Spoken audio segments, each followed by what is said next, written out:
Espero que hayan disfrutado de esta primera parte del concierto con la genial y colorística obra Métabole de Dutilleux, una obra que ya se ha vuelto un clásico, tiene 50 años exactamente, y con el exótico quinto concierto de Saint-Saëns de piano, tocado de la manera magistral que ya oyeron por Jean-Yves Thibaudet, uno de los más grandes pianistas de hoy y además un campeón de este concierto y un campeón de la música de Saint-Saëns.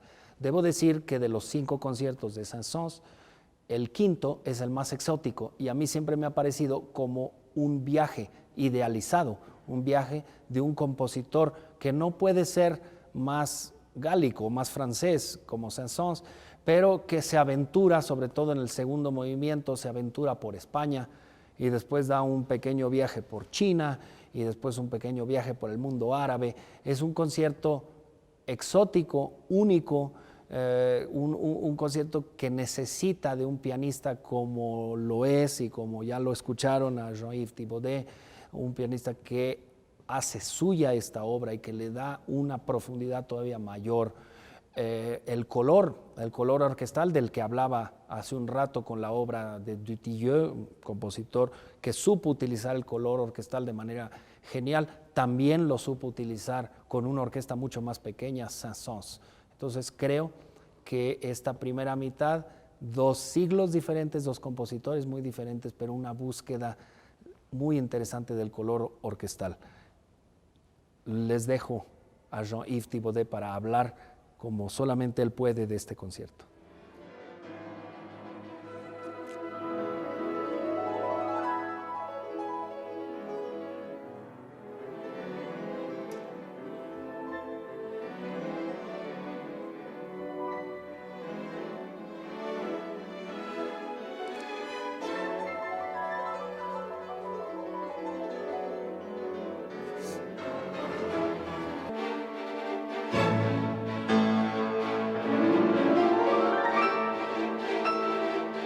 Well, the French character in music, I think, probably what comes to mind is, I think it's a lot to do with colors. I know it sounds strange to speak about colors for music, but there really is an incredible world of sounds, and I think really colors in the sounds. And I think the French music has a very wide prospect of all those beautiful different colors in the sounds.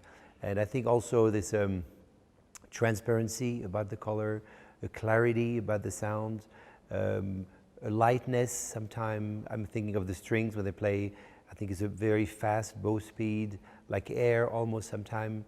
So I think this is all the thing that people think when they think of French music. And a certain elegance, a certain distinction, aristocracy, almost, everything that goes with when you think of France. So I think that goes in the music as well. Now, the 5th Piano Concerto by Saint-Saëns, it's actually not so French in a way. It's actually called the Egyptian. The nickname is the Egyptian. But also, I think it's a very international concerto. It's very interesting that Saint-Saëns was traveling a lot.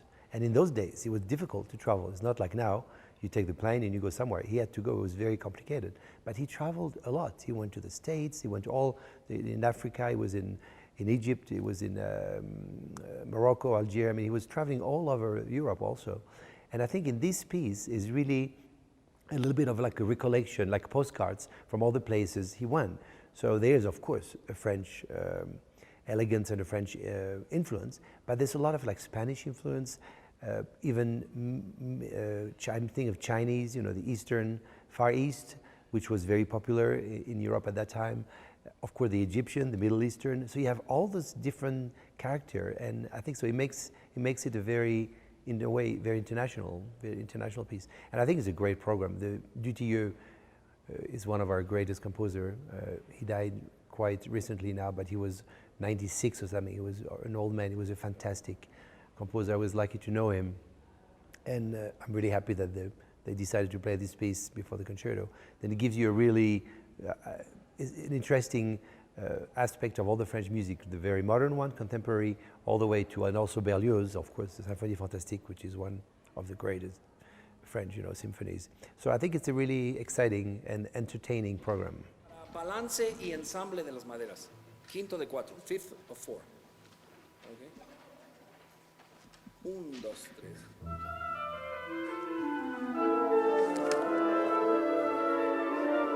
Ok. Pediría a los cornos que empiecen disminuyendo un compás antes. O sea, mi, la, fa, mi, pi, ro, ri, ro, y los fagot también. Okay. Mi, fa, mi, re, do, si, do.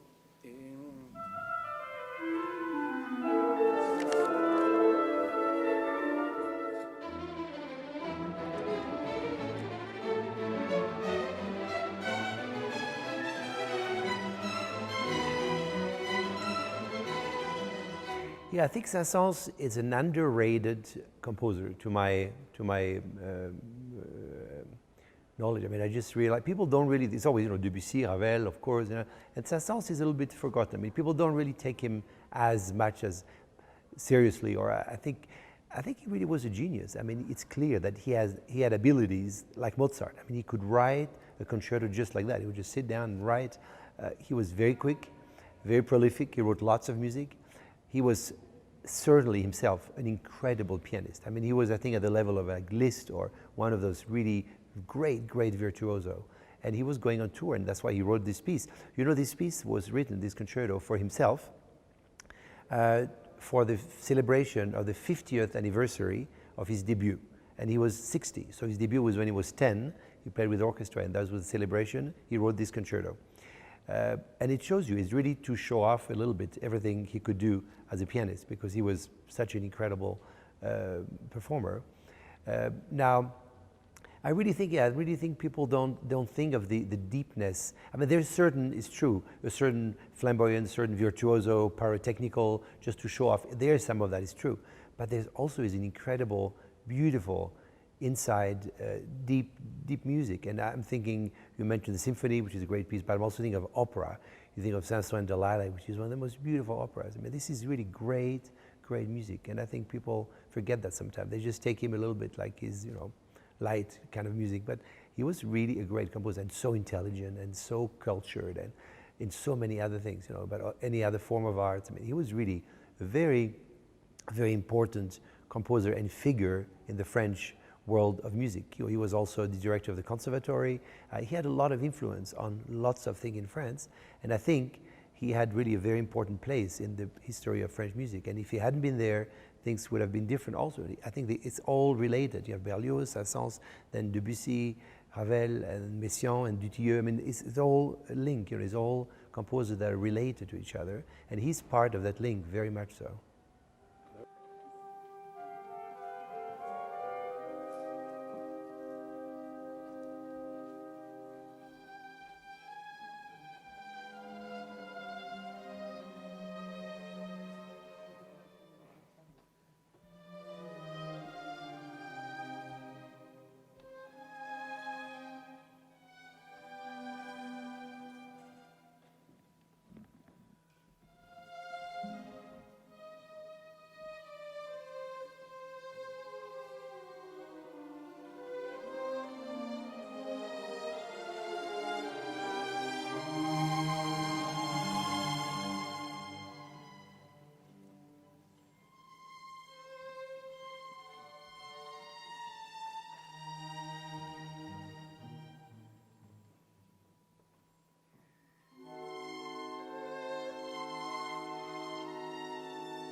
Les digo francamente que la Sinfonía Fantástica es una de las obras que yo más he dirigido.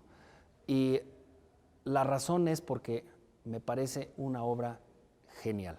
Genial de principio a fin. Genial y revolucionaria. Y les quiero pedir que se pongan en la siguiente posición.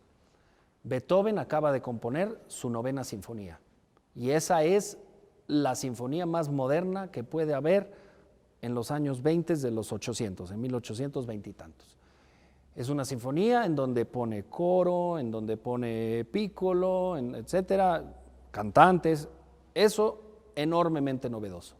Pero el tamaño de la orquesta y la constitución de la orquesta sigue siendo una orquesta clásica. Berlioz, en 1830, es decir, contemporáneo de Beethoven, escribe primero una sinfonía que no tiene una forma sinfónica, es decir, que no va siguiendo una forma que dictaban los cánones desde el periodo clásico, y en vez de eso es una narrativa imaginaria de una persona, que en realidad es él, que se enamora de otra y empieza a tener un sueño bajo la influencia del opio. Y bajo esa influencia empieza a tener un sueño en donde hay una idea que lo llama el idée fixe, una idea fija, que es la idea de Harriet Smithson, esta mujer inglesa, que además, imagínense ustedes, para un pobre compositor francés, enamorarse de una inglesa es un gran problema, pero enamorarse de una actriz shakespeariana inglesa es un problema doble o triple. Y entonces por eso entra Berlioz en esta como espiral de imaginación en donde nos hace una sinfonía que dura 50 minutos, en donde básicamente nos está contando una historia imaginaria que él se está imaginando entre un sueño y una realidad. Cada vez que sueña, la idea lo regresa a la realidad.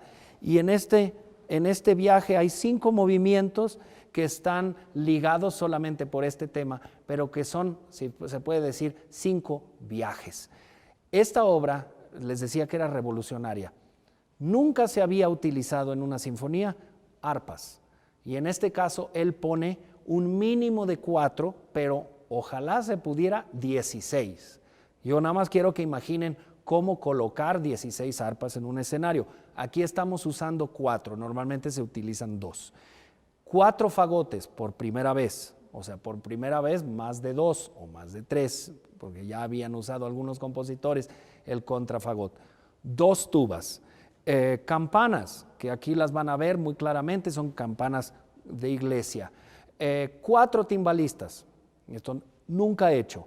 Y de ahí en adelante no solo es los instrumentos, sino cómo utiliza estos instrumentos. Utiliza a veces las cuerdas, los instrumentos de cuerdas, tienen que percutir su instrumento con la parte de atrás del arco, o sea, la madera del arco, haciendo por ende un sonido más bien de percusiones y no un sonido melódico.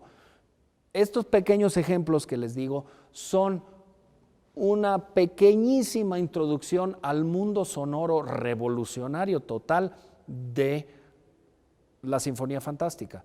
Pero ahora que estuve leyendo un libro fascinante sobre la obra, me di cuenta que lo que conocemos como la Sinfonía Fantástica y la orquesta que conocemos es la orquesta a la cual se vio obligado Berlioz a limitarse por el tamaño de la sala y lo que les alcanzaba en cuanto a cantidad de músicos, porque si hubiera podido, él hubiera puesto 20 violines, 15 violas, 20 primeros, 20 segundos, 15 violas, 20 chelos, 30 contrabajos, una cantidad increíble de maderas, las 16 arpas, e incluso quería meter coro, piano, etc. O sea, todos estos deseos que después en el Requiem y en algunas otras obras que son obras ya mucho más locas incluso, logró hacer. La Sinfonía Fantástica es una puerta que se abre hacia el más exacerbado